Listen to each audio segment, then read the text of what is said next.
This episode of Saturday Morning Trek is brought to you by Audible.com, offering more than 180,000 titles for smartphone, tablet, and desktop.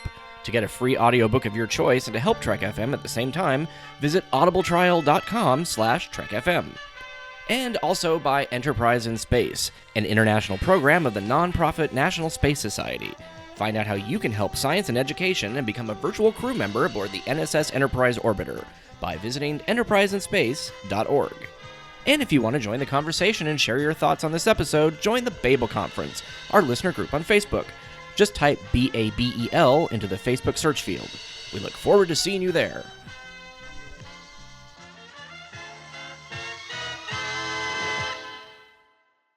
This is DC Fontana. You're listening to Trek FM.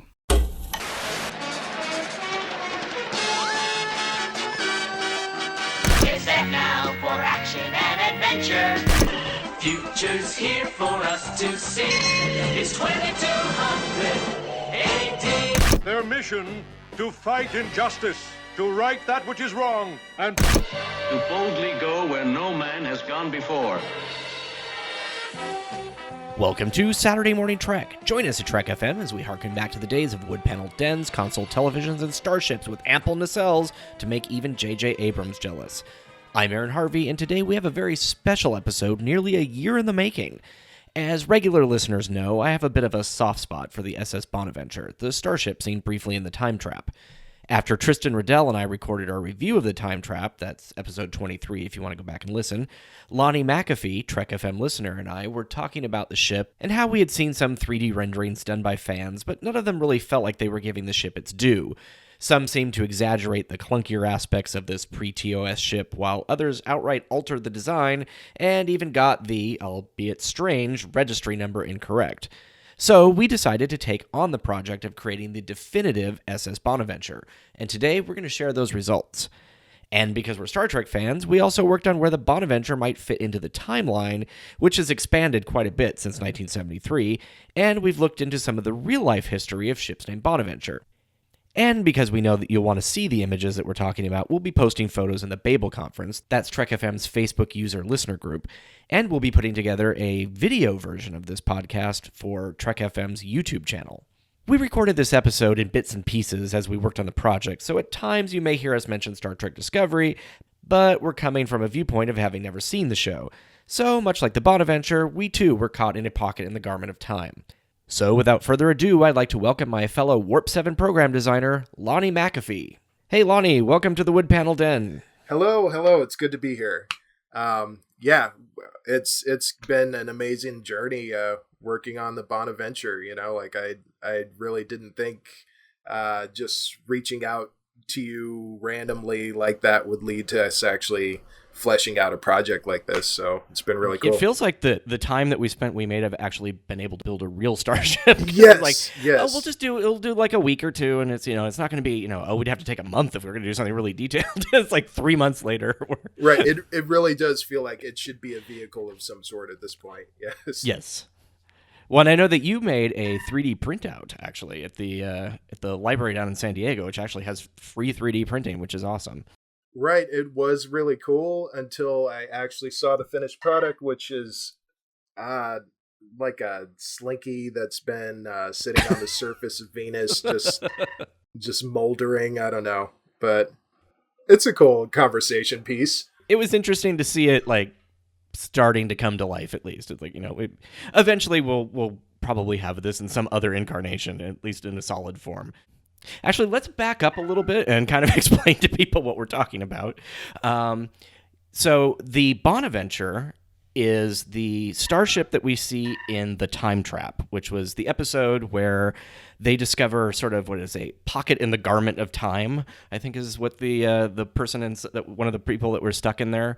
And there were a bunch of different races that over the years had gotten stuck sort of in the Sargasso Sea of time. And there are all these spaceships from different time periods and different places, really bizarre looking ones, and we later found out the reason why there were so many detailed ships is because those were rejected concepts from episode 1. Someone just hunched over a sketch pad for days and days on end. Yes, and that person was Bob Kline. And The Bonaventure, this is kind of an interesting historical fact, is the first Federation starship that was designed after the Constitution.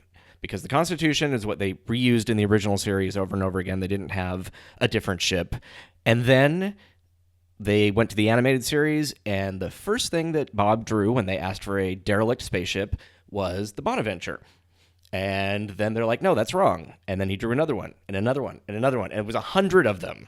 And which is why we have so many ships in the time trap.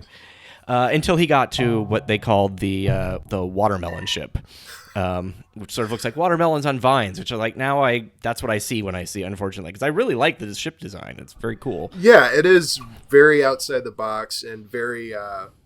it's functional in its way. It does really get the point across.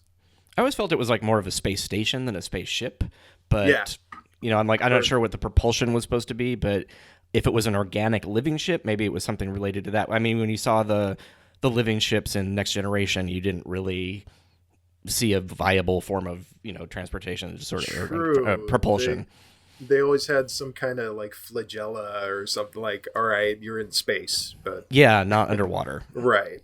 So, but so that was cool. So that is where that came from. And the Bonaventure has an interesting registry number, the 10281NCC. There's no dash in there. But when you look at it, it's also odd because they put it on the nacelle, and it sort of wraps around where the engine sort of pops out. And we'll be posting a lot of pictures in the Babel conference for people to see. And I'm sure there'll be one on the cover art. But and my first thought is like, come on, Bob Kline, you had one job.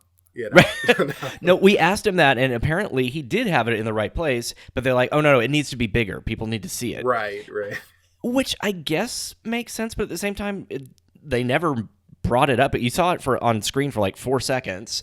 They never talked about it again. It wasn't like the number, it was larger than 1701, so I don't know what it was.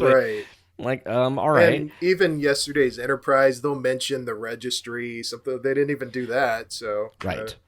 Well, and when you look at it, the way it's wrapped around the nacelle, what you and I were sort of like playing with is that it's actually 10281, like there's a space, and then it's NCC or something like that. So it's like, and when we talked with Sam from Trek Yards, he was saying, just make it NCC 102.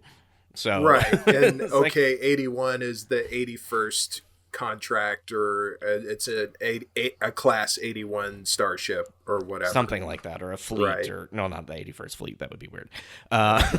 They did not have that many ships, but we'll get into what we sort of retconned later. The history of the ship, from what we learned from Scotty, is that there's the old Bonaventure. She was the first ship to have warp drive installed. She vanished without a trace on her third voyage. Obviously, this was made in 1973, so there was no, Star Trek First Contact. There's no Next Generation, Enterprise, nothing. So you could say that, and now it makes absolutely no sense. Well, we hadn't even established what year the 5-year mission began, and that wasn't even until season 2 of TNG. And if you listen to some of the things like, oh, well, that was your war ended like 300 years ago. I'm like, no, that doesn't work. Right. And we see on the Elysian Ruling Council, there's a woman in sort of a almost Cage era looking sort of uniform, bigger collar. She's white, has a white shirt on, which I'm assuming is sort of like maybe medical or something like that. I just guessing by the only time we've ever seen white has either been sort of, well, in motion picture was like Admiral, but like Doctor is sort of like the... Well, they did have a couple other crewmen in white, and it wasn't really clear whether they were medical staff, because I think like McCoy had blue, and they had a few medical staff that were just whatever color their medical division was. And the original series didn't have any kind of variation like that, I don't think. She's wearing a kind of a version of like the Delta. It's kind of more of a, I don't know, how would you describe it? Sort of a diamond, like diamond a star, like a ninja star. Yeah, kind of, yeah. So the assumption is that this is actually the Bonaventure uniform. And if this is supposed to be the first ship with warp drive, and I think even in 1973 they would have realized that the cage has to take place somewhat further after that there was warp drive invented, and that probably they wouldn't have a similar uniform. It would have changed. So you and I had talked about it, is that there are a lot of ships floating around in that Sargasso Sea, and some of them have NCC registrations on them, proper NCC registrations on them, by the way. So it's possible that actually is, a future uniform, or uniform from a more current ship. Right, a later era between the launch of the Bonnie and the Cage. Yeah. Yeah, and that is our nickname for the Bonaventure, by the way, because we have the Constitution is the Connie, and instead of typing Bonaventure over and over and over again, we just called it the Bonnie, and it rhymes with Lonnie. Right. I was going to say, you don't want to get the three confused, but... Yes. The Bonaventure. There. Someday. It will there you go. Well, actually, it's the Aaron Harvey adventure, 3D that modeled by does Lonnie not McAfee. really roll off the tongue No, at it all. just doesn't have a ring to it, so... No. We'll just leave it as actual name. There you go. Later in the Counterclock incident, which is the very last episode of the animated series, we meet Sarah April, Robert April's wife, and he was the first captain of the Enterprise. So the Enterprise has had 3 captains in total when we, get to the end of its run that we know in the movie era. Well, I guess you could count Decker for about 4 seconds. I don't know. Poor Decker. Yeah. But so Sarah and McCoy and Kirk are all, chatting on the bridge. And Bones says, Jim, I didn't realize how many of the tools that I use in sickbay were designed by Sarah.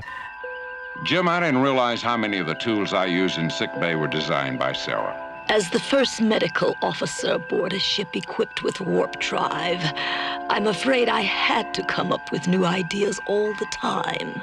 Your modesty is unnecessary, Mrs. April. Your achievements as a pioneer doctor in space are well known.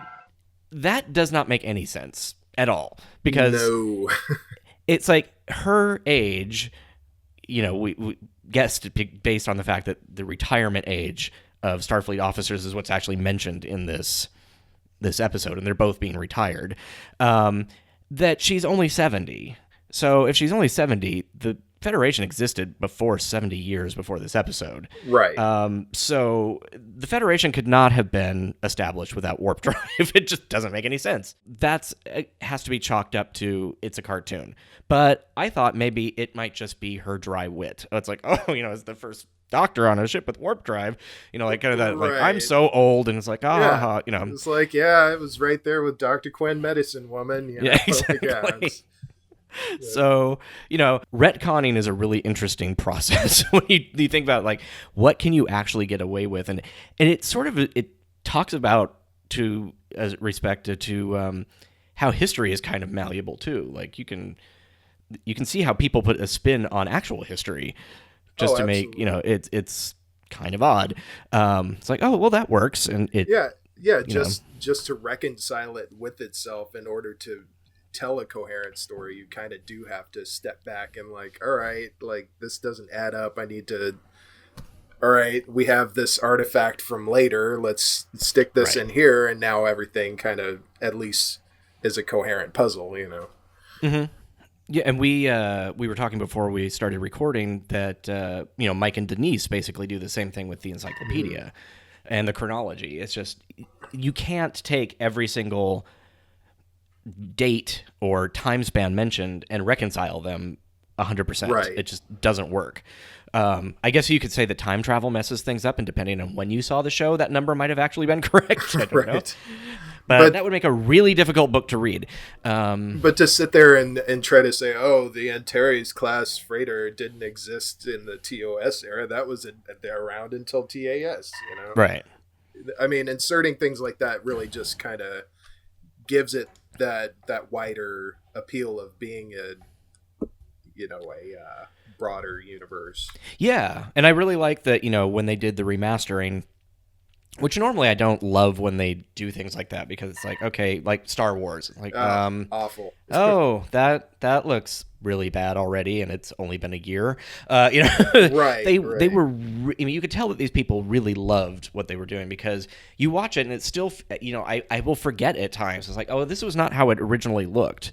You know, because they really try and make it feel like, okay, if these people had the technology that we have now, how would they shoot it? How would they light it? You know, all that stuff. So precisely, they're not just compositing in a treble in Captain Kirk's quarters for no discernible reason. They're actually, you know, contributing to the depth of the episode by inserting things that would have been there.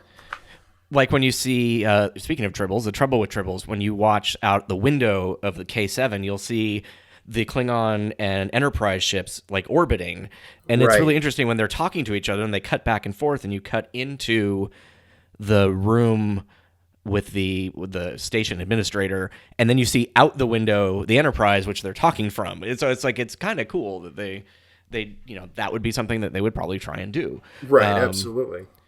But it doesn't look out of place. So taking the ship from the animated series, the cargo ship, which instead of just using a Constitution over again or whatever that, you know, I don't think we even saw the ships then.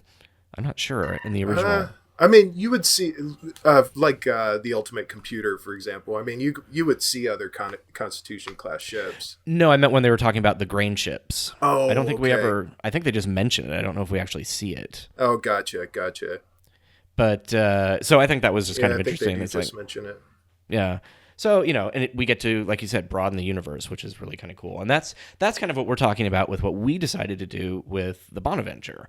We're just like, okay, how can we make this ship actually fit in to the Star Trek universe and make some sense and, you know, be an important part of history without being, you know, like, oh, why did we never hear about this ship before? That makes no sense. Right. You know? Without causing more problems or creating more questions than it answers, right? Yes. We found a really interesting point in time that kind of works, because a lot of things were going on at one time. They were doing a few different designs of ships that sort of, you know, they kind of disappear and maybe reappear later in TNG's future, or, you know, it's just the general idea is still there, and they'll mention that class of ships, but we don't really see it. We only see a small sliver of the Star Trek universe. There's no reason to think that you couldn't have another ship that looks sort of like that. If you look at one ship in the Navy, that doesn't mean you know exactly what the entire breadth of the U.S. Navy looks like. There's certainly all sorts of things. So, or Air Force. I guess an Air Force is actually a better analogy or analog, because, you know, you have all kinds of, you know, flying wings. You have jets. You've got bombers that are still around from World War II. You know, it's just all sorts of things. Or Cold War. Especially for geeks like us who want to pick apart everything that has 2 nacelles, you know. Yeah. Or 1 4. nacelle. Right. Or 4. Yeah, exactly. Or 20. No. Yeah, we have seen a lot of ships in the last couple months. Some much worse than others, and some better than others. So when we were looking at the time periods, we looked at kind of the post-Enterprise to early Federation time period. As if you look at all the canon stuff, a lot of ships disappeared in that time period. We have the Franklin. We have the Daedalus class that crashed on the planet in TNG. Right, the Essex. The Essex. There were a couple others, and I don't have them off the top of my head, but it was just like, okay, this kind of seems like an interesting time. Like, you know, the Federation's forming. There's a lot of stuff going on. There's post-Romulan War cleanup. Right. You know, it makes sense. So when we started, you know, figuring out the time period, we thought, okay, this will be cool.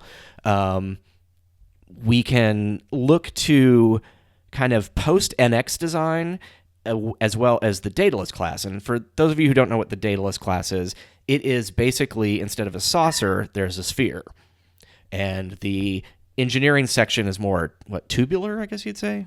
Right, just more barrel-like almost? Yeah, perfect cylinder, and it's got like those weird ridges around it. The Daedalus, I think, was an early Jeffries design, right?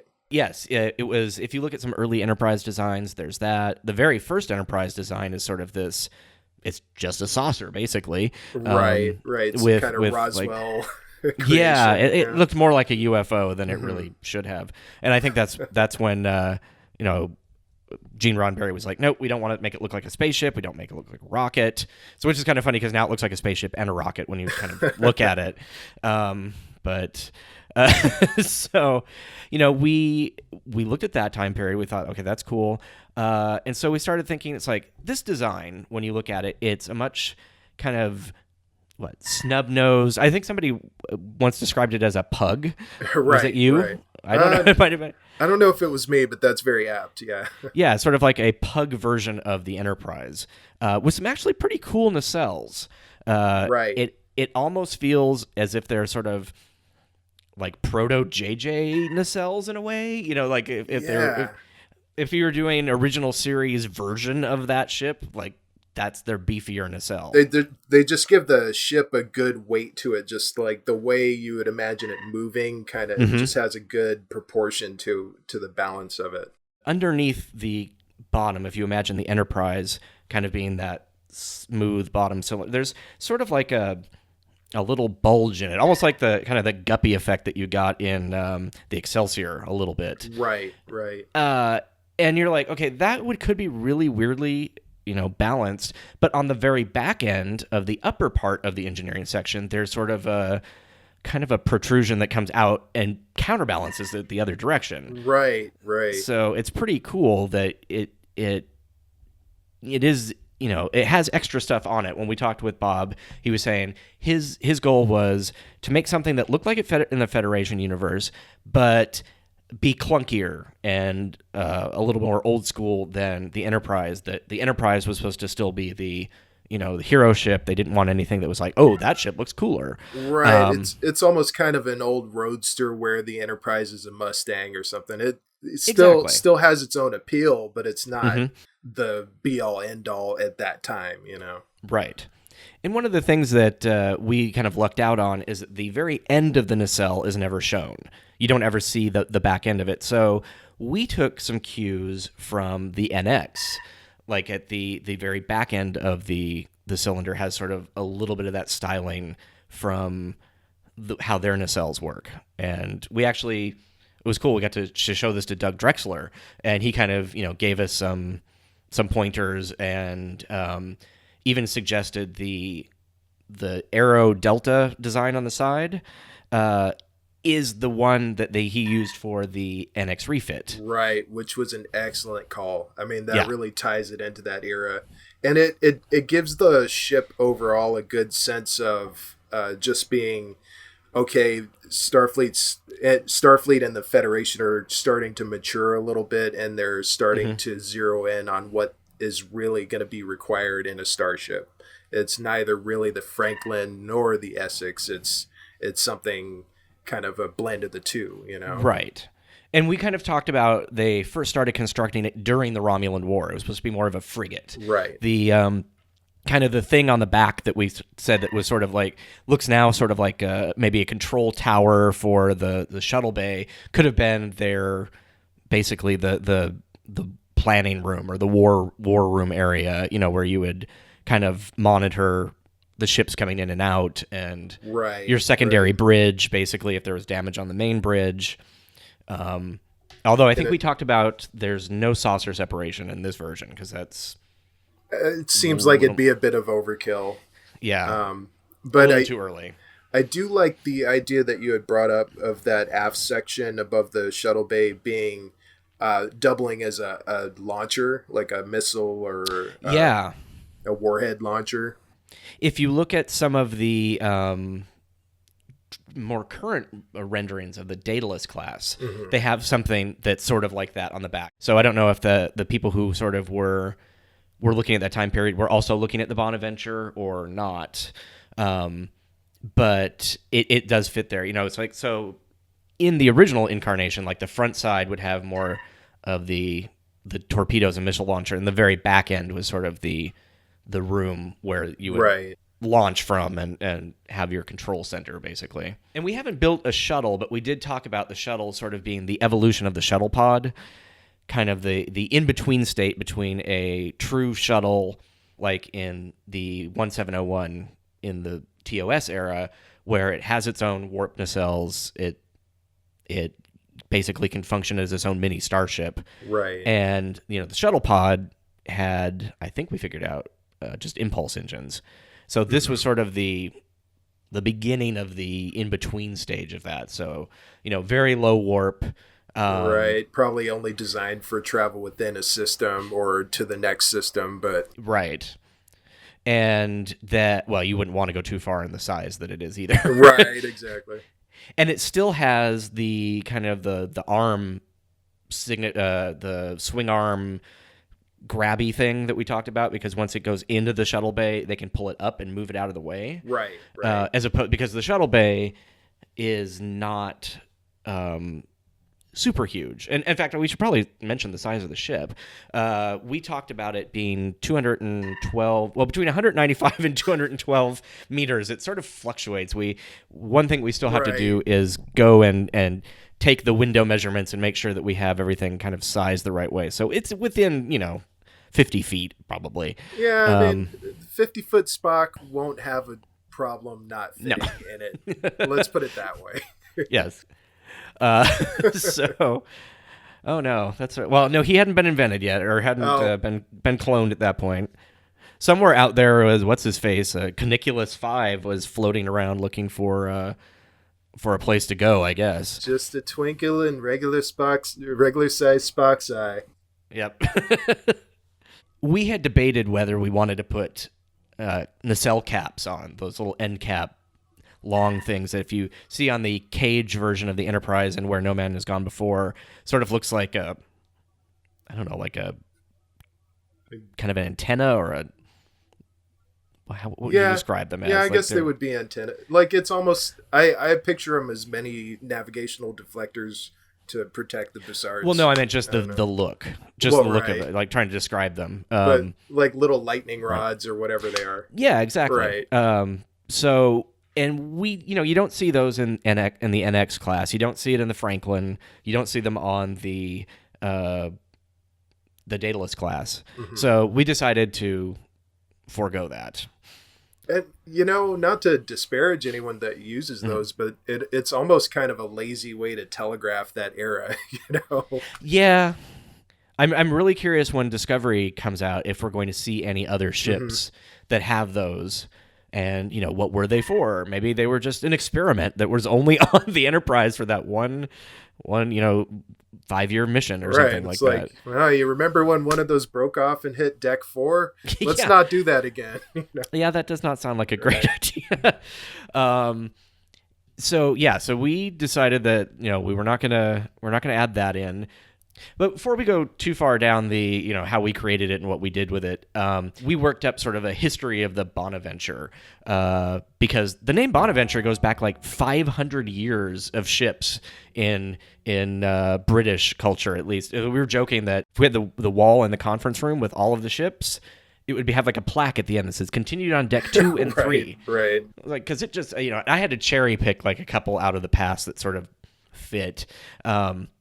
We're going to start out with the HMS President, which is not the Bonaventure, but becomes the Bonaventure. It was a 38-gun, fourth-rate frigate of the Royal Navy in the 1650s. And it went through a refit, much like the Enterprise in the motion picture, and it was renamed the HMS Bonaventure after a previous ship that blew up, which seems like maybe not the best idea, but okay. Right, not so good of an adventure, but... Yeah, well, hey, maybe it was an homage, or like, not homage, maybe it was something to honor the people who had died on the ship. And then it went through 3 more refits where they would basically stretch the deck out. I think by the end it ended up being over 100 feet larger all around, because there was one in 1683, 1699, and 1711, and each one of those it kept getting more and more guns and wider. And the last one in 1711 was a basically a complete rebuild to new Navy standards. So it almost became a new ship at that point. Right. It's sort of the 1701A. Right. And because I can't imagine much was left of it. Hopefully it worked when they first launched it. The A didn't have such a great first few weeks. That's coming Tuesday. Right. I guess the B had even worse of a first few weeks. No, I get that's what I'm thinking. Right. Sorry, the B. Well, this would be, let's see, it would be the A, B, C, this would be the C, I guess, if you're going to go by that. I guess the C was all right for a while, but it had a bad few weeks. So. Well, and honestly, I think none of these Bonaventures really end up being like, oh, it stayed around and became a pleasure cruise ship later or something like that. I think they all kind of meet pretty bad ends, which is, it works with the name of the Bonaventure of the Enterprise, or the ship in the animated series too. In a way. Very true. I mean, but then again, I guess that's the life of a naval ship. All we have left from early America is the Constitution. So yeah, true. We're going to skip ahead from 1650 to 1939 because between 1650 and 1939, in the research that I was able to do, and knowing that we weren't going to write a book for this, that it was there's a lot of very similar, just frigates and tall ships basically that kind of carried that name. The ship from 1939 is the HMCS Bonaventure, the CVL 22, which is a Dido class cruiser. Is it Dido or Dido? I'm going with Dido because I want to thank you for giving me the best day of my life. A music reference. You're not a music person. Never mind. No, I'm not, and everybody makes fun of me for that. So, if it's a soundtrack in a movie or something, I'll probably know it. If it's not, then I might not know it. This was launched in 1939, and then it was commissioned on May 24th in 1940. So I guess it was built and wasn't really named, which is interesting because we found this out after we did our history of the Bonaventure, and just remember that later when we talk about it. And then it was lost March 31st, 1941. Not lost like the Bonaventure in the animated series. It was just destroyed. Somebody actually saw it get blown up. Yes. Right. And I'm assuming during World War II. And the captain, Henry Jack Edgerton, his previous command was the HMS Enterprise. Coolest thing ever. I dig that so much. That just ties everything together. I do kind of wonder.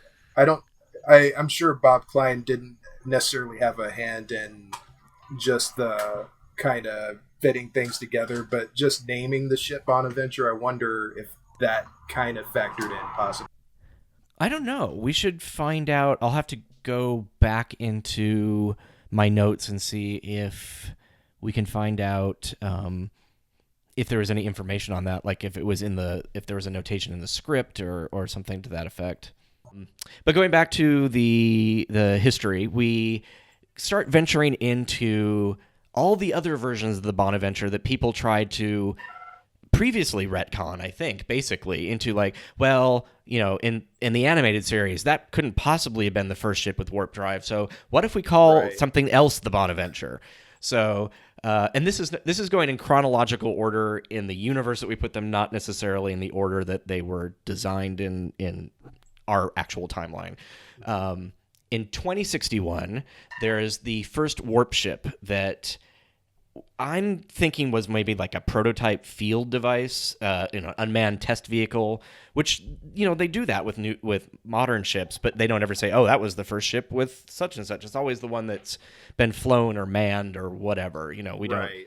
I don't remember the name of the rocket that went up before, Mercury, that was not without not a person in it. It's like it probably just had a number or something. Yeah, exactly. And I mean, maybe this one had a frog and a monkey on it, and that became frowned upon, and they just didn't mention that part afterwards. Maybe. Well, yeah, I imagine like Zephyr and Cochrane out collecting frogs in the Montana. Right.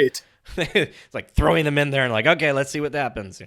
And who knows? Maybe the ship was a warp ship, but it just didn't go warp or it didn't work or something. Which, you would hope that they did actually test it in a way that somehow they knew it was going to work before just throwing people into it and going. Right. Or even just measuring the output of the warp engines before they actually go bending the space-time continuum. Maybe they exactly just want to, make the flash and then the ship doesn't move, but like, okay, that put out, 5,000 Cochrans or whatever, and now we can go back home. Yeah. So this ship was seen in the background of the classroom in a Deep Space Nine episode, and it was done a few months before First Contact. I think it was written, or at least that we knew that there was going to be the Phoenix. And so this was the design that Mike Okuda came up with, like, this is the first warp ship. It was like the Bonaventure, the Bonaventure C1-21. He was like, oh, okay, so now this is basic. I think it was removed from the chronology or removed from the encyclopedia. But we thought, okay, well, we could put it back in there and just make it pre-Phoenix. Yeah. So it's the the Vulcans just happened to not be flying by when the test ship was going. And I mean, it's technically canon. I mean, it's not necessarily canon as a starship, but something called the Bonaventure from that era existed. It was on screen, so it's canon. Right. Whether it makes sense, we don't know. Well, and who knows? Maybe the time traveling that the Borg did mess that up. Could be. The next ship, of course, is the Phoenix. That was a warp ship 2063. So the next version of the Bonaventure was in Rick Sternbach's Spaceflight Chronology. And that was made in 1980 something. It was done in the 80s. So this one had a crew of 45 people. The fuel was matter-antimatter. And we put it in 2067.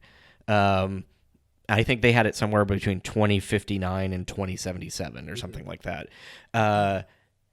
That it was a Cochrane-class cruiser. It's the UNSS Bonaventure. It was introduced as Earth's first warp drive ship, utilizing an alien warp guidance system, and it went warp 2.5.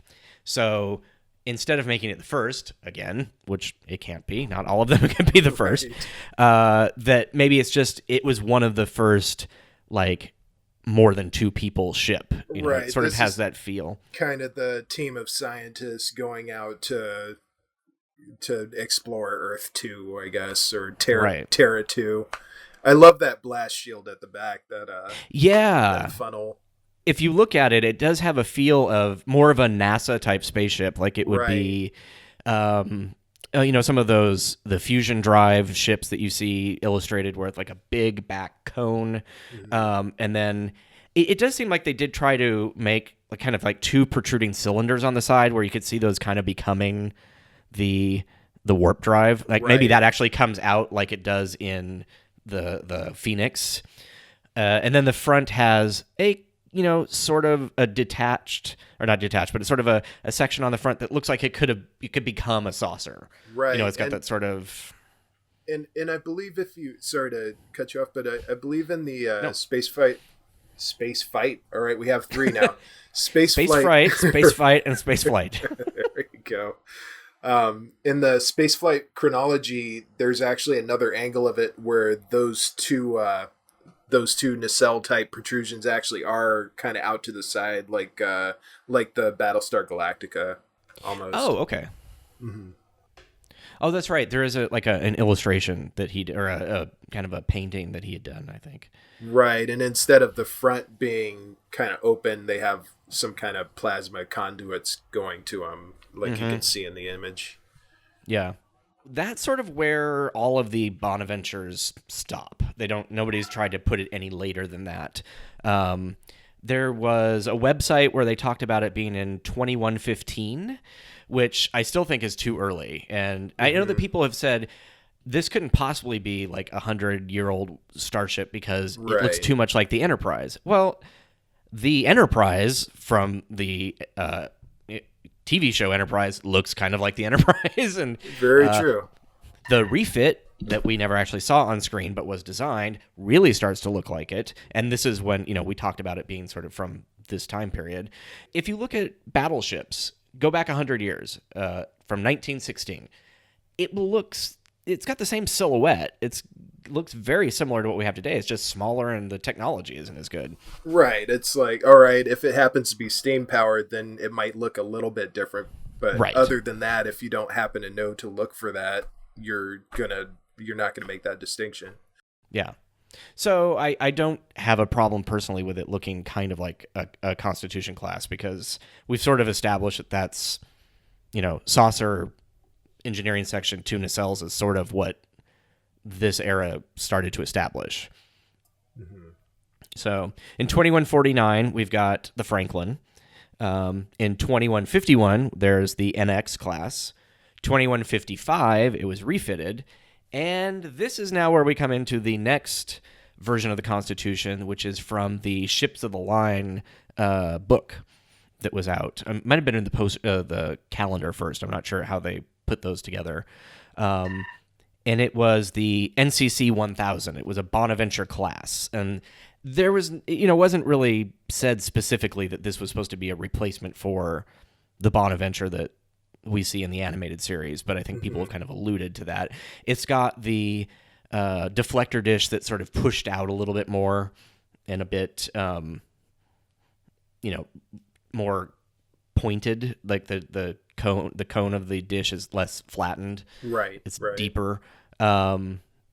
It has, it looks like it's basically taken some design cues from the NX. So we were saying that it would be interesting if that was sort of the, experimental class where it's just sort of like, it wasn't really meant to be a ship that was going to be produced, but it's sort of like, okay, we're taking what we learned in the NX and we're applying it, and what can we do? Here are some changes. Right. It's basically the X Prize ship. Yeah. Mm-hmm. Essentially. And then if the Romulan War had not started that same year, who knows what would have happened, how it would have evolved. But Romulan War started in 2156 and it went till 2160. It ended rather quickly. It's kind of interesting. It's a 4 years war. So it was supposedly the Klingon War, according to the FASA game thing. So it's just, I don't know if 4 years wars are just what kind of what people want to have. If you can't figure it out by then, you might as well give up. Yeah, we're just done. So what we posited was that during the Earth-Romulan War, the United Earth Starfleet and the UESPA began developing the first Warp 7 engine. So it was a ship that was constructed with this test engine, the Bonaventure, that we actually see in the animated series eventually. But it never got finished before the war was finished. It was getting built, everything was set, they were about to launch it, and then basically the war's over, and it just sort of sits there for a while where everybody figures out what's going on, and the Federation is formed the next year in 2161. So it essentially becomes the Federation's first new warp-powered ship. It's, it is one of the first ones. And kind of the reasoning we had that you and I were talking about for the registry number is that it was like, who knows what we're doing? There's different aliens that read in different directions, and it's like, okay, so they put the 10281 NCC on, and we're like, yeah, that's okay. Well, that doesn't seem to work right. And so that maybe the next one, then they fix it. So we kind of figured that, new Federation, this ship that was, originally designed to be a warship becomes a ship of exploration. There's a really nice message in that. We're catching up to where the ship eventually takes off. We say that in 2162, it's been launched, and Scotty said it disappeared after its third voyage. And if you ever wanted to write a story about this, or you wanted to turn it into, some sort of book or whatever, I would say that the voyage doesn't necessarily have to be like one trip. It's not like, okay, we went to Jupiter, that's a voyage. Maybe she had 2 5-year missions, who knows? Well, I mean, that would kind of change then that the negates timeline, it. but... Yeah, exactly. No, we basically, give it maybe 3 6-month missions. Something to that, right. So it goes out, it does its thing, comes back. I never understood that. They always had these really long missions, but then somehow they're reset back to where they came from really quickly. Right. Oh, I hadn't seen where it was we had it disappearing in 2163 because for some reason 2174 popped into my head. I don't know. I think that's probably like the latest we'd want it to disappear, just because of the way they said, the people who were on there. Although when Spock said, some of their descendants could still be on this ship, I'm assuming that, let's say in the 2160s, that people's lifespan is still probably pretty much like it is now, maybe a little bit better, but I don't think we're reaching the point where, Kirk can live to 137 or whatever. Right. People maybe live till 90 instead of 75. Right. Right. So if you say that, and then, descendants probably mean kids or grandkids. I would think grandkids maybe. Right. That would have to put it back, a certain length. But the thing is, time doesn't work the way that they thought it did when they first arrived there and when he said that. So there's no reason to stick to what Spock is saying. That is very true. It just went in there and then time stopped. So it could have been any time, really. And it's still, we said some of their descendants might be, but I think the person on that Elysian Council is actually somebody from the Bonaventure, who is just especially the Vulcans. Yeah, I mean, there's no reason why they said they don't age. Like, they were going to give the Klingon 100-year penalty basically for using, and he's like, "What? I'll be dead." And they're like, "No, time doesn't flow the same way." So it's like, okay, then there's no reason why this can't be the actual people who have just been around for 100 years. They probably don't have children. I would imagine in a place with, extreme resources, they probably don't have a lot of kids running around. Yeah, I mean, you'd have to seriously, put in some kind of lotto ticket. I don't know. Mm-hmm. Yeah. That would be that's where the story part would actually be really interesting. Exactly. Actually, there was a novel by Dayton Ward, not a novel, but like a novelette, set in Kirk's time on a Starfleet Corps of Engineers ship, where they figure a way to go in and out of the time trap without having any problem. And they only just offhandedly mention, it's like, the engineer would certainly like to look at that ship, and then that's it. So you never really find out, but they do, he does make that mention of sort of like, well, when you've been around for 100 years and you've it's like, oh, okay, so it is sort of what we thought. It was just they just don't age. Mm-hmm. So if we want to do that, it could be 2070 something, but I kind of like the idea of, maybe a little bit later than maybe like 2170. That gives it exactly 100 years when they discover it. And I think that makes a good amount of sense because I guess it's not really dependent on the experience of the crew or anything, but it gives it a chance to be a ship and like, okay, they go on a mission and they're lost, Mm-hmm. It just... Well, okay, between 2162... Oh, sorry. Oh, no, I'm sorry. I just feel bad. They launch in 2163, 2162, they disappear in 2163. It's like, That's true. Yeah, so that would give us... I am not quick on the math. We need the Star Trekulator. Exactly. So that would be... I mean, if you say 1 5-year mission and then a couple specific missions, But did they have 5-year missions then? I think that's I guess they didn't. No, I would imagine that's kind of a new concept. Yeah, I guess. Go out for that long. But I was thinking like 6 months seems like a pretty... But the Valiant or whatever that was before this went out to the edge of the universe or whatever. Well, I don't know. I can't take that as canon, even though it's on the film or on the show. The Minnow 3-hour tour, and they ended up out there for like 10 years or whatever. Maybe it's 3 hours or 3 years. Why don't we say 21? Yeah, there you go. 2165. That's legit. That works. I mean, that gives 3 years as a kind of a long time to be out doing stuff, and it right. But not long enough that it's like something we should have known about in the original series. That's a good point. Yeah. If we're looking at the time period that this launched and some of the people were around, we thought, well, maybe somebody from the Enterprise would actually be on the Bonaventure. And then I was looking at the screenshot of the Elysian Council and was just like, wait, the woman from the Bonaventure looks like Crewman Cutler. Like kind of that same bob, older, a little bit wiser, but kind of that same general look. And I was just like, I showed it to you and you're just like, yeah, I think that works. Doug Drexler thought it was great. I thought that was fun. So so that's now my headcanon, is that the woman on the Elysian Council is actually, I guess it should be Dr. Cutler by then. And she was like the, if she's going to be on the kind of the flagship.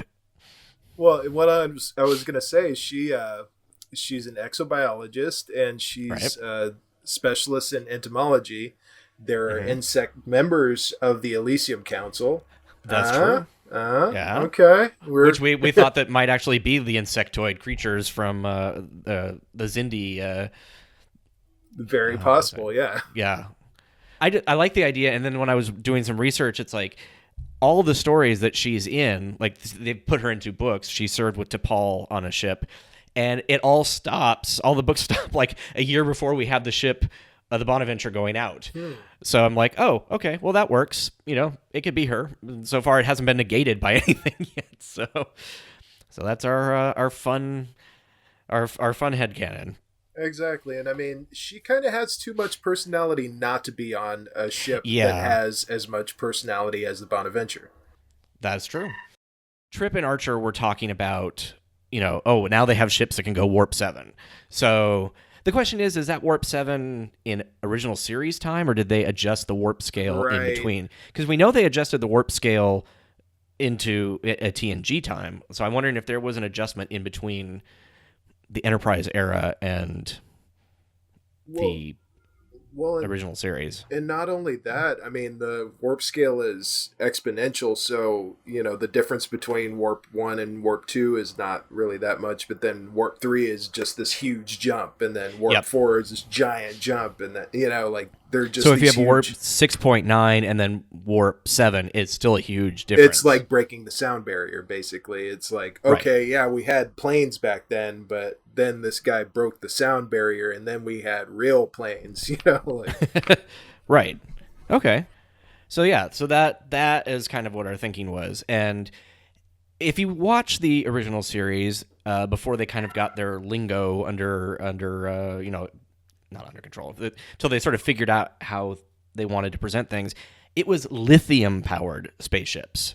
They were crystallized lithium, and we're like, they basically had the science person come in and was like, that's a real thing, and maybe you should change it to something fake, because we know what the properties of lithium are.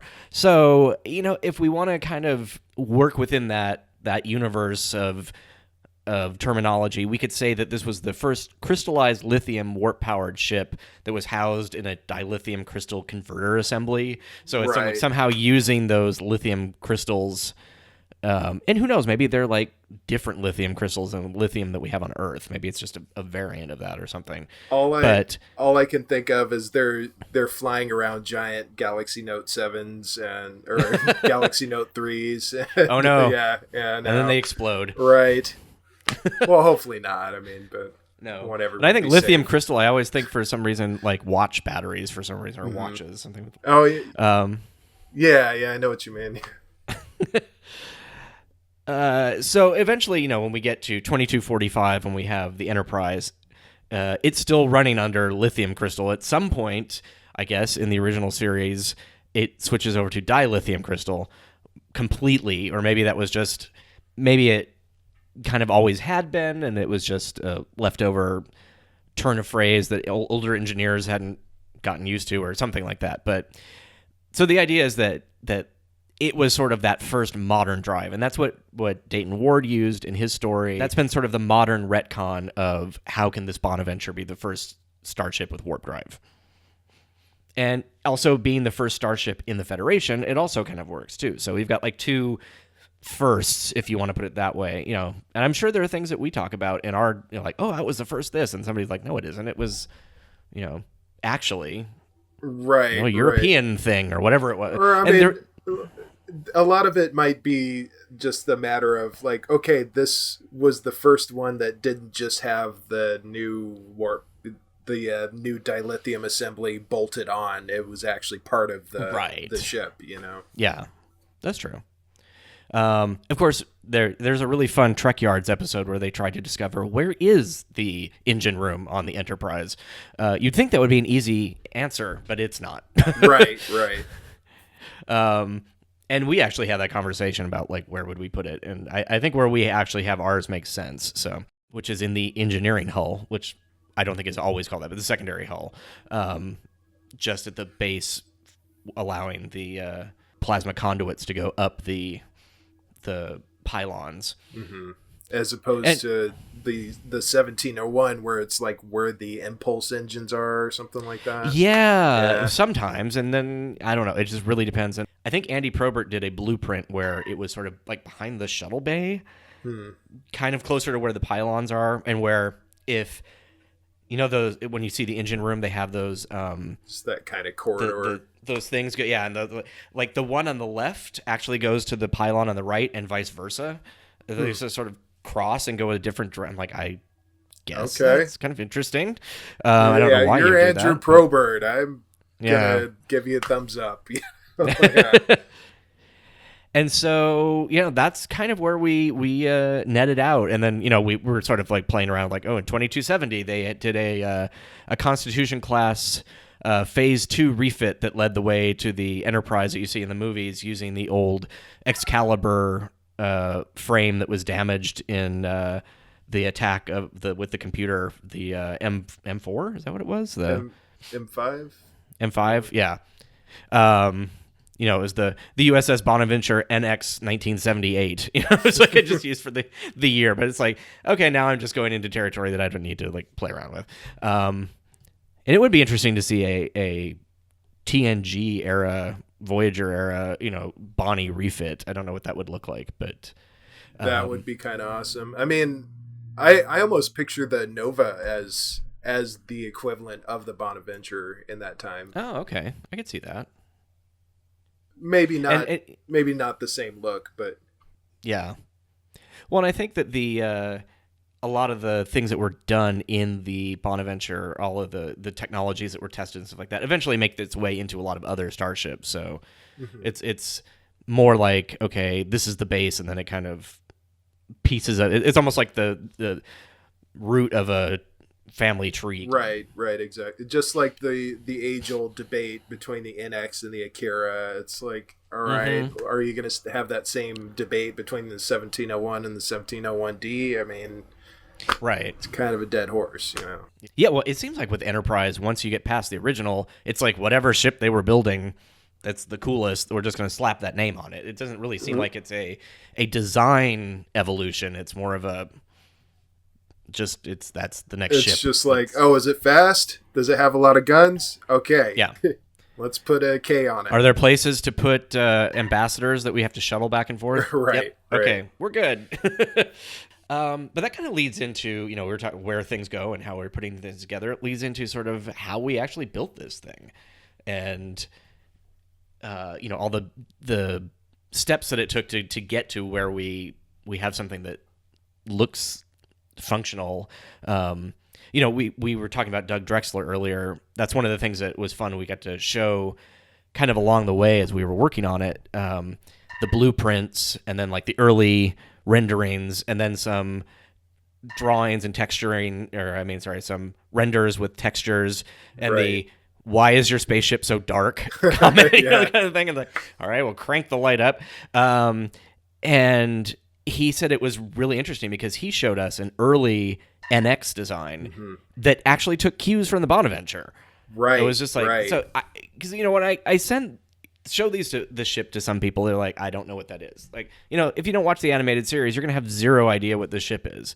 And even if you do, you might not remember it because it was on screen for like 4 seconds. Yeah, and even if you caught a glance at that, this is kind of easy to mistake for the TOS Enterprise. Like if you're not a ship geek.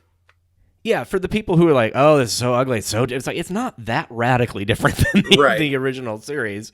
There are some really interesting elements to it, and you can definitely see that it is an older, you know, version, but it has the same family traits in it. It's just it's the less attractive sibling, I guess. Well, and one of the things that we noticed that other people who have done Bonaventure, we're not the first people to try and kind of put this together, but most of the other ships don't use circular saucers. They have this thing where it's like they're sort of almost like toilet seat shaped, or right, just the most just visually unappealing shape. I don't get And it, and not to and I knock thought, their well, versions okay. of it. No, definitely.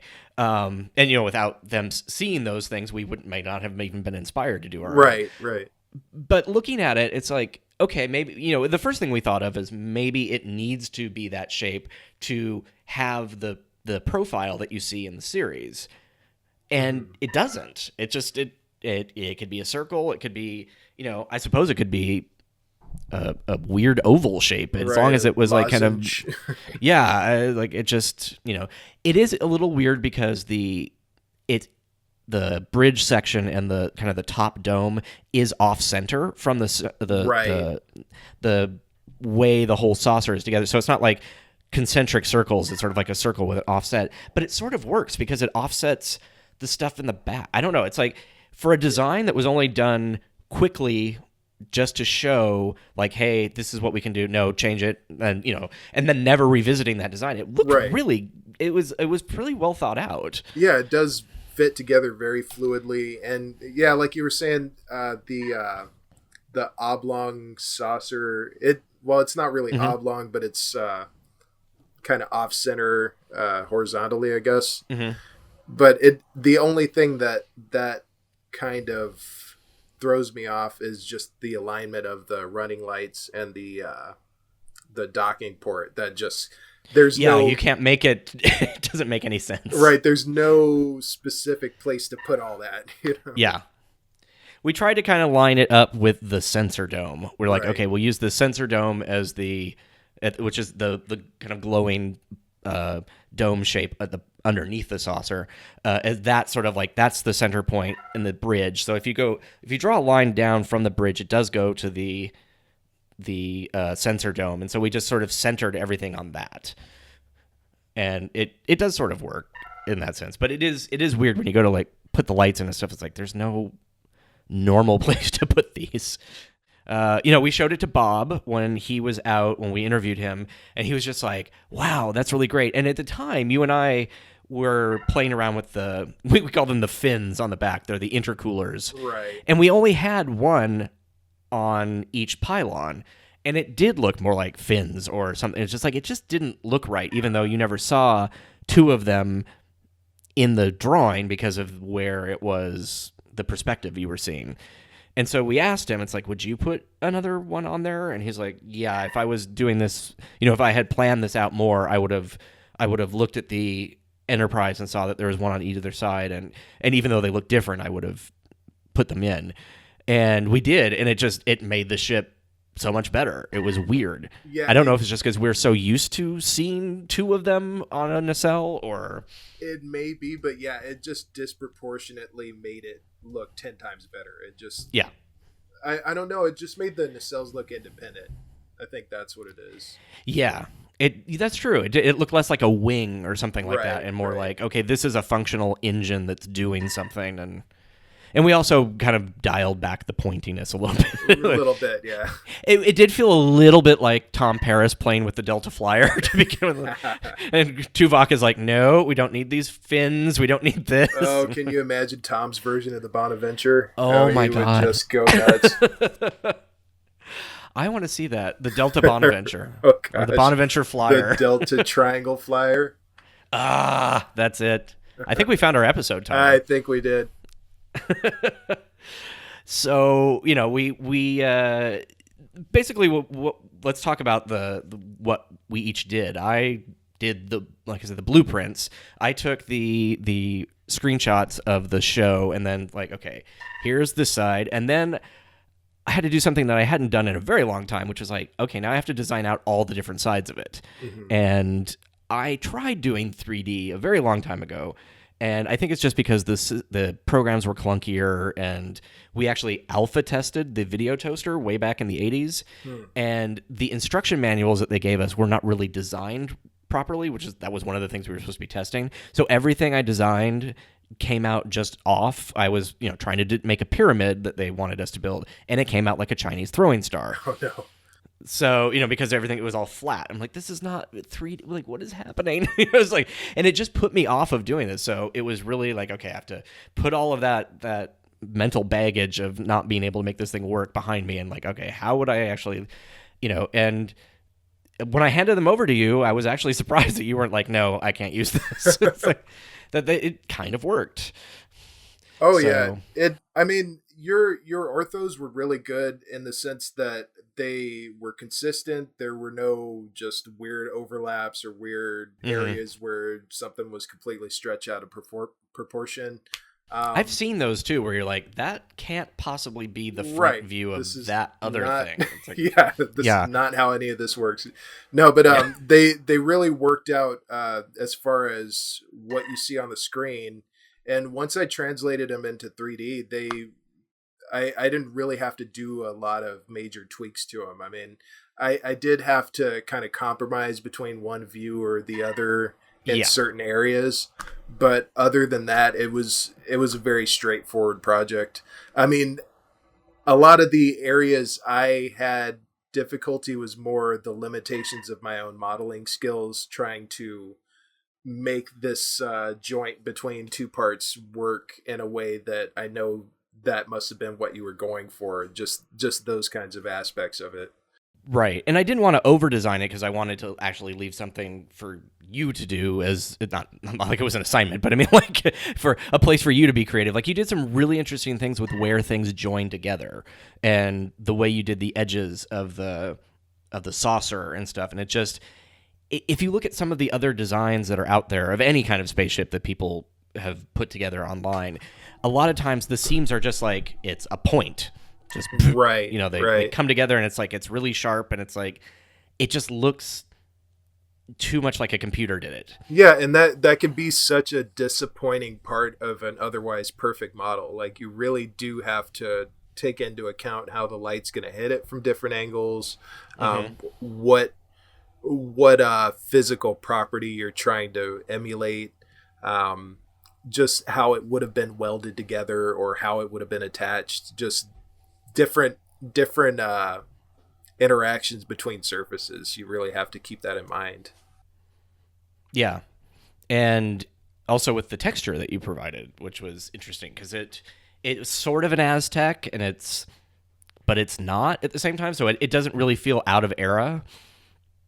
Right. It's kind of a random, and I'm going to get into some technobabble, but just a procedural tile. We watched Star Trek, I think. Yeah, exactly. I'm going to tech the tech, and we're going to reroute some kind of plasma feed into the EPS system. But yeah, it's a procedural tile that is just going to map evenly over the surface, no matter what the shape. It's going to mold to that shape. And one kind of challenge I had was just getting that varied enough over the surface to make it not look like it was just a texture that I splatted all over the ship. Right. But also have it to where it's not chaos. So I think we were able to strike a good balance just between the feedback I was getting from you and just visually kind of comparing it to other ships from the era that we would see. Right. Yeah. No, I think it worked really well. And it also it feels like it might have like a little bit of the way the light hits it, like maybe reflects off of, it almost has like a dimension to it. I don't know if it actually does, or it feels like parts of it are raised, or it's almost like it's a bump texture or something, like it's. Right. It's got a really subtle bump to it. And then there's also an effect where light hits certain areas, it's going to reverse the contrast versus other areas. I don't know if that makes sense. Yeah, okay. There's kind of a positive and negative space, so that when you see the model move, you're going to see certain areas become highlights and certain areas become shadows. So it almost the pearlescent effect of the movie era Enterprise. But it's cool because it fits more like with a battleship kind of early metal. It's not even. It feels like it could predate the original series Connie, because that had that, the clear, not clear coat. I was just saying, but that smooth coat. It has a name, and I don't remember it off the top of my head. Thermocoat or something. Thermocoat, yeah. Oh, yeah. I'm sure that came up later. I don't think that's been canon, but that makes sense. I mean, so this is kind of cool. We have some exposed RCS the thrusters. Yep. Which is reaction control system. The space shuttle had that. It's just basically they're maneuvering thrusters, right? There's basically So if imagine the Enterprise is, I guess would be like without impulse engines, or I guess no, it could. Well, it could also be for flying around in orbit. Right. It's just for regular maneuvering, I believe. You even add impulse if you're, let's say you're trying to avoid something, you're gonna kind of twist on your axis. You're gonna use those thrusters to create that radial motion. The way it was designed, that you actually gave it the proper weight in places, so that you actually have the thing that's underneath the ship, and you use that as an actual ballast, or for mass, not for weight, because it's space. Well, right. So you made that part of how the ship maneuvers. It's a positive thing for it, which is kind of cool. It's not just this thing that's glued on the bottom and like why is it there? It's like it kind of is a thing that works with the ship. Right. I always felt like the nacelles were a little too tall. They are. Right. It just gives. Well, the way we put it together, it really doesn't have that awkward look to me. Maybe it's just because I had a part in it, just biased. But there are a couple, like if the dead straight on view is probably not my favorite view. It's probably my least favorite view, actually. Right. That's where it really looks like, why are the nacelles, 20 stories tall or whatever? Grasshopper or something. Yeah. Like you're waiting for it to like somebody pull them down and they spring up or something. I don't know. But all the other angles look okay. But with them that high like that, it just seems like it's going to spin out of control if you twist, but with that, like that animation that you created. Yeah, exactly. Which I won't be showing anybody because there may be people without the strongest stomachs, but yes. Now, this morning, Lonnie sent me a video of the ship sort of, I guess, doing the roller coaster maneuvers. I don't know what it was like. Woo! So it was going all over the place, which is very, very cool. But please don't be on that ship without gravity. What is it? The dampeners. The motion. I was going to say disclaimer. The inertial dampeners have been invented by that point. So. Oh yeah, that's probably true. So. Well, they have to have some kind of inertial dampeners, or everybody in that starship would be dead. And any of them, but. And good call on the coloring of the RCS thrusters, because originally they were gold, just to kind of forsage the aesthetic that they would take on in the TMP era. But I think the silver works a lot better. It kind of keeps it grounded in that NX era. Although I'm glad that you decided not to go with the gold, that kind of copper NX01 hull plating. Oh, right. I think the TOS era kind of look is a lot more fitting for it, and it makes more sense in context of the on-screen appearance of it. Well, even if you look at the refit of the Enterprise that Doug Drexler did, it's starting to look that color too. It's looking more gray and fitting into that era. Very true. And kind of talking about of the era, we were looking at we have this one angle. It's like, is there any kind of thing that we can put in there that you wouldn't have ever seen in the animated series, but might be kind of cool to show the time period that was from?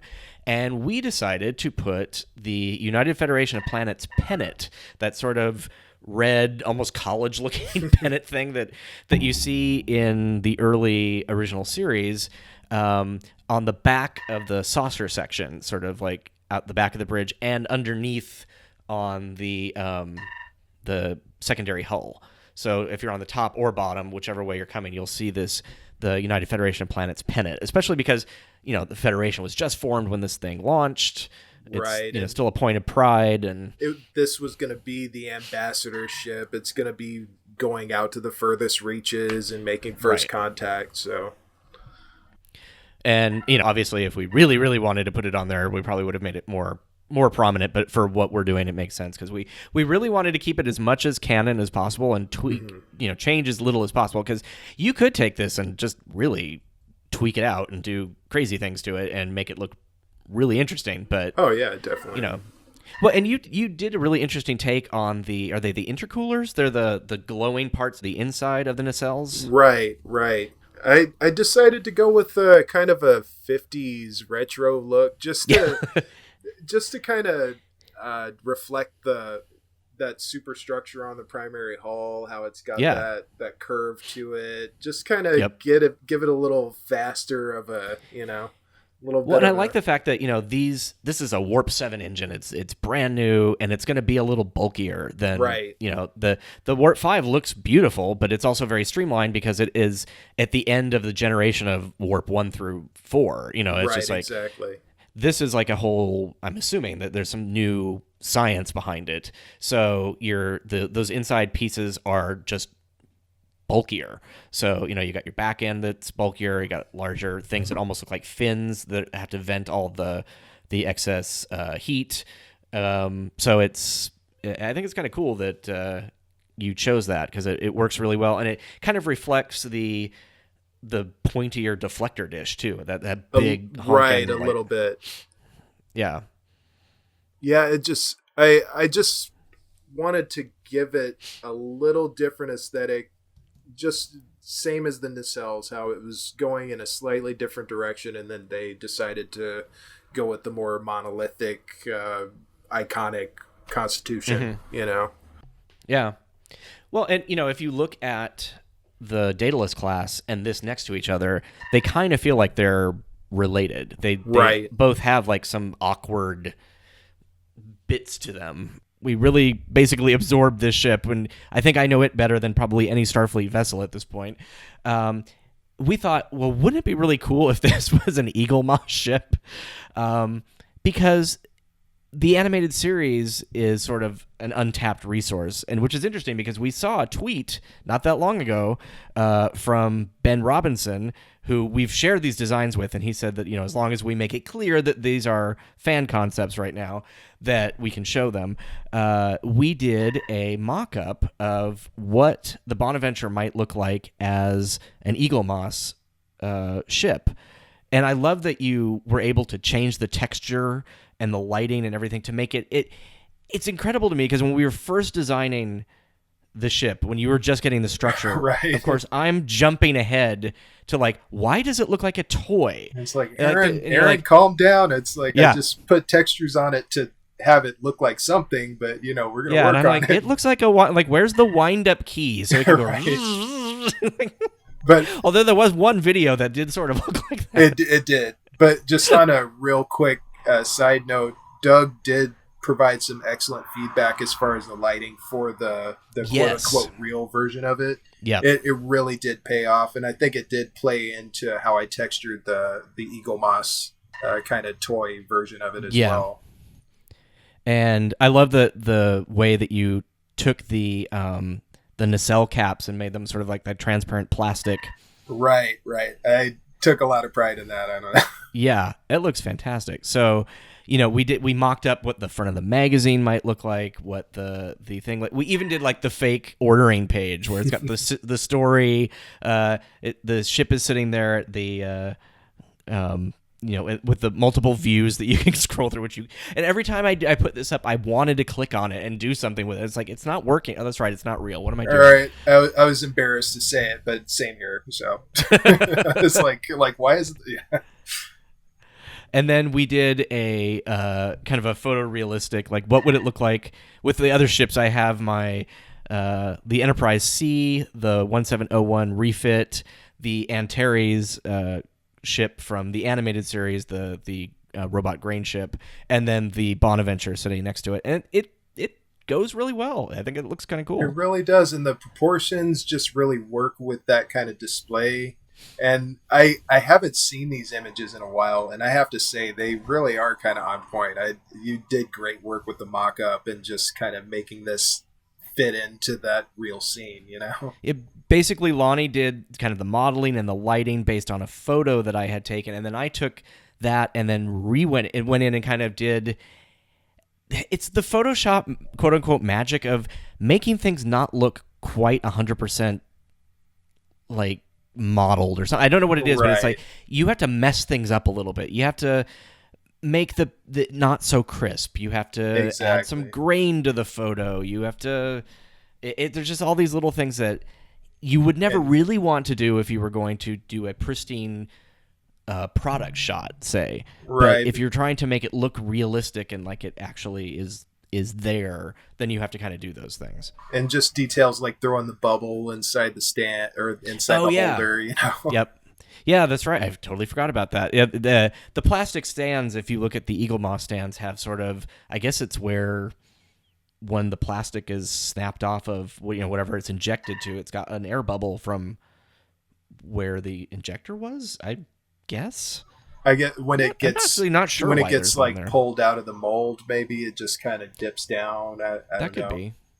But when we modeled it, obviously, because it's a 3D shape, it didn't have a bubble built into it, so we added that in post, and it was a lot of fun. It was a lot of work, but it was. I think you and I both learned a lot about what we're doing, in non-Star Trek related things, and I think Absolutely. it was a great project just for increasing our own skill set.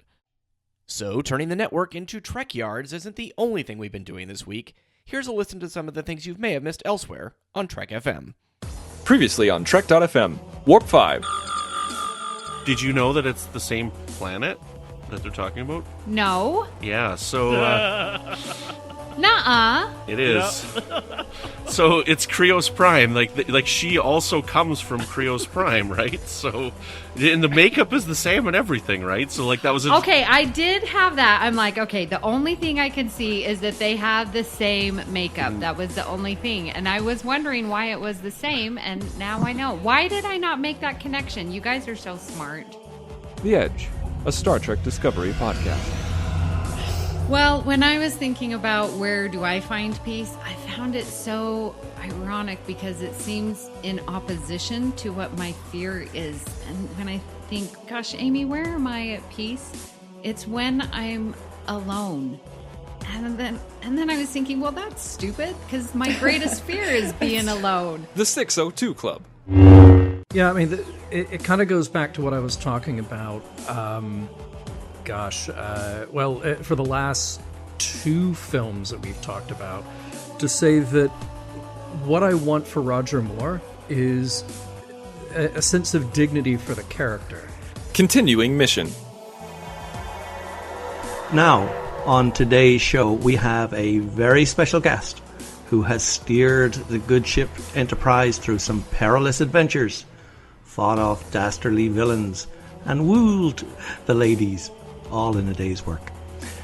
He's now vacated the captain's chair by order of Starfleet Command and is now being railroaded in a new career. More about that later. Excuse the puns. Will you please welcome to Continuing Mission, Mr. Vic Mignogna. How you doing, Vic? That was a very creative narrative you just put together there. I love it. That was quite witty, sir. Well, that's high praise indeed. Thank you. Well, it's a pleasure to join you and Zach both. Thanks for having me. And that's what else is happening on Trek.fm. So check out the shows and get in on the daily Trek Talk. You'll find them at iTunes, Stitcher, TuneIn, Spreaker, and the Windows Podcast Directory for Xbox and Zune. You can visit our website at trek.fm and view our podcast directory and stream all of our shows right from the website. We'd also like to invite you to leave us a rating and review on iTunes. Not only does it help us know how we're doing, it also helps other people find the show. Before we go, I'd like to thank our patrons, Norm Lau, Eric Extreme, and Juke Him. Thank you for your support. And if you want to become an associate producer of a Trek FM show, all you need to do is become a patron of the network at the $25 or more level.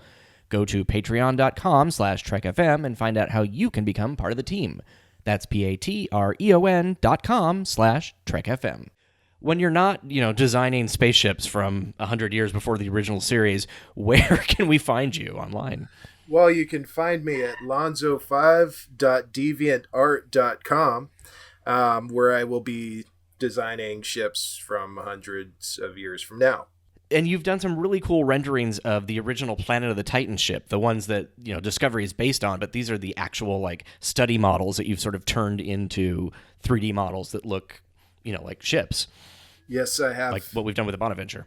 Great fun, yes. It's given me a great respect for the design, especially just because there have been several iterations of it that Macquarie sketched out, and and Ken Adam, yeah, absolutely. And then you have the version from Comic-Con, which I'm looking forward to seeing the actual Discovery. But yeah, there are that's the one that I've been drawing a lot. right, and yeah, your art's been getting around like crazy. I mean, it keeps getting mistaken for official stuff, which is always, we've had some really fun conversations. Yeah, definitely. Yeah, this was the first time that I actually was sort of a before the curve on any kind of fan art or anything. So I think it was within 4 days of the Discovery being revealed or unveiled at Comic-Con that I came up with the ortho, the top view, and then I kind of filled out the rest of it. Right. I didn't really want to say anything at the time, but I'm like, what? How do you bust out with that model like 2 days out? I think I was waiting for client feedback on a project and had a lot of free time. There you go. And a lot of it was like, okay, I'm going to do this. I'm going to be the one. Like, very much like we did with the Bonaventure, except we had no kind of profile or anything. It's just like all these little bits and snippets of everything. So it's like trying to glue all of those together. It was an interesting challenge. Well, apparently it speaks to people. I mean, that kind of does seem to be the definitive Discovery for the moment, Yeah. I get a lot of like, I really hate this ship, but I like your posters and I like how they look in your poster. Right. Okay. It's kind of supposed to look like the same ship. Either I've done something dramatically different or you're just not giving the ship a chance, which probably is the later. But and you can find me, if you want to look at those posters that we're talking about, at Geek Filter on Dribble, which is DRIBBBLE. I don't know, I guess probably because Dribble with one B was taken. And you can look on Instagram and Twitter, basically any social media except for Facebook is all done with Geek Filter, which was my blog a few years ago, and I have yet to bring it back. I need to do that this year. Well, geekdom needs a filter. You That was the idea originally. It was like, oh, I'll look at all the stuff that happened in a week, and then like, here's what you really need to know. And then, life happened. So your city needs you, Aaron. But I sort of filtered in on like Tron Legacy. I did that for quite a few, like probably 2 years. I followed Neville Page. That's how I actually met him. Neville works now on Discovery. And is one of the hosts on Face Off, or the judges. So, I would interview the people who did the designs and the actors and all that stuff. And so that's sort of, it became almost a Tron blog. And then I had my heart transplant and it just stopped. So, kind of, they didn't really want me blogging during surgeries. Oh, priorities. I mean, yeah. Either your blog stopped at that time or you stopped. So I'm glad the blog stopped instead of the alternative.